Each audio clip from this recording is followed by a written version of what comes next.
Realme C33 அப்படிங்கிற ஒரு entry smart phone launch பண்ணியிருக்காங்க. ஸோ இந்த ஃபோனில் என்ன விஷயங்கள் வருது அப்படிங்கிறது டீட்டெயிலாக இந்த வீடியோவில் பார்க்கலாம். வீடியோக்குள்ளே போக முன்னாடி ஒரே ஒரு லைக் மட்டும் கொடுத்துருங்க. மூணு ஃபோனில் இருக்க டிஸ்பிளேலேருந்து ஆரம்பிக்கலாம். ஃப்ரண்ட் சைடில் ஒரு 6.52 இன்ச்சுக்கான HD+ ரெசிஸ்டிவ்ல LCD டிஸ்பிளே கொடுக்குறாங்க. இந்த டிஸ்பிளேக்கு நார்மலாக 60 ஹெர்ட்ஸ் ரெஃப்ரெஷ் ரேட் தான் வருது. டச் ஆன் 120 ஹெர்ட்ஸ் வருது. மேலும் நார்மல் நியூஸ் இதோட பிரைட்னஸ் போகுது.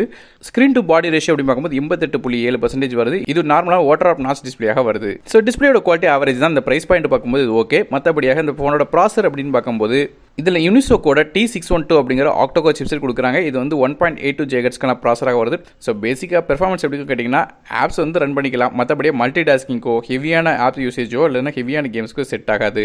ரேம் அண்ட் ஸ்டோரேஜை பொறுத்தவரைக்கும் இந்த phone 3GB RAM 30GB storage 4GB RAM 64GB ஸ்டோரேஜோட வருது. ரேம் HDD 4X RAM பயன்படுத்துகிறாங்க. ஸ்டோரேஜ் UFS 2.2 வருது.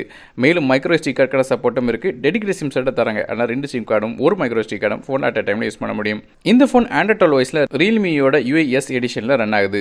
அதாவது கொஞ்சம் லைட் வெயிட்டான யூஏல ரன் ஆகுது. அடுத்தபடியாக கேமராஸ் பற்றி பார்க்கலாம். ஃபோனோட பேக் சைடு ரெண்டு கேமரா கொடுக்குறாங்க. மொதல் கேமரா ஒரு 50 megapixel rear facing camera f1.8 அப்பச்சில் வருது. ரெண்டாவது கேமரா பேருக்கு ஒரு VGA கேமரா, அதாவது 0.3 மெகாபிக்சலுக்கான கேமரா கொடுக்குறாங்க. இது போர்ட்ரேட் சென்சர்னு சொல்கிறாங்க. f2.8 அப்பச்சில் வருது. ஸோ VGA கேமரா வச்சதுனால போர்ட்ரேட் கேமராலாம் எந்தளவுக்கு பிளர் போக்கே இருக்கும் தெரியல. ஃப்ரண்ட் சைடில் ஒரு 5 மெகாபிக்சலுக்கான ஃப்ரண்ட் ஃபேசிங் கேமரா f2.2 அப்பச்சில் தராங்க. இது 3.5 audio jack support, bottom sport speakers, FM radio சப்போர்ட்டும் வருது. Side mount fingerprint scanner சப்போர்ட்டும் தராங்க. அதை பவர் பட்டனில் நமக்கு ஃபிங்கர் பிரிண்ட் ஸ்கேனர் தராங்க. இது 4Gக்கான VVoLTE சப்போர்ட்டும் இருக்குது.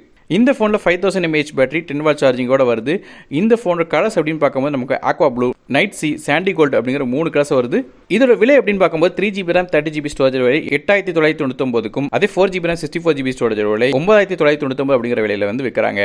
ஸோ பேசிக்காக ஒரு என்ட்ரி ஸ்மார்ட் ஃபோன் வாங்கணும் அப்படின்னு நினச்சிங்கன்னா, ரொம்ப ஹெவியான யூசேஜ் எல்லாம் பண்ண மாட்டீங்கன்னு நினச்சிங்கன்னா இந்த ஃபோன் வாங்கலாம். மற்றபடி ஹெவியான யூசர்ஸ்க்கு இது செட் ஆகாது. ஸோ நீங்கள் இந்த ஃபோனை பற்றி என்ன நினைக்க அப்படிங்கிற கீழே கமெண்ட் செக்ஷனில் மென்ஷன் பண்ணுங்கள். வீடியோ பிடிச்சா ஒரே ஒரு லைக் கொடுத்துருங்க. நான் டெக் மற்றொரு வீடியோ சந்திக்க வரை நன்றி, வணக்கம்.